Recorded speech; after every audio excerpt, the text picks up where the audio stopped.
জনাব ইলিয়াস কাঞ্চন আমাদের ছোটবেলার সেই নায়ক, যার বই দেখার জন্য, সিনেমা দেখার জন্য আমরা সবাই উদ্গ্রীব থাকতাম। একটা দুর্ঘটনায় তার প্রিয়তমাকে তিনি হারিয়েছিলেন, আমরা তাকেও স্মরণ করছি। এবং আজকে তিনি নিরাপদ শহর চাই দাবি রেখে সারা বাংলাদেশ তো বটেই, পৃথিবীর অনেক দেশের সঙ্গে তিনি সংযুক্ত হয়েছেন। সব জায়গায় একটি মেসেজ, আমরা অ্যাক্সিডেন্ট পরিহার করতে চাই, নিরাপদ সড়ক চাই।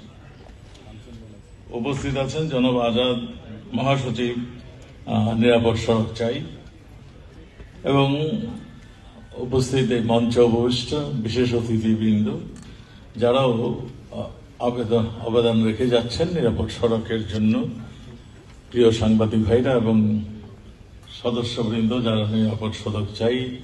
আমাকে ইলিয়াস কাঞ্চন ভাই বলছিলেন যে আমাদের সারা বাংলাদেশেই প্রত্যেকটা ডিস্ট্রিক্টেই আমাদের সদস্য সংখ্যা যথেষ্ট পরিমাণ রয়েছে। তারা নিজ খরচে, নিজের টাকা দিয়ে তারা এই প্রতিষ্ঠানটি চালান।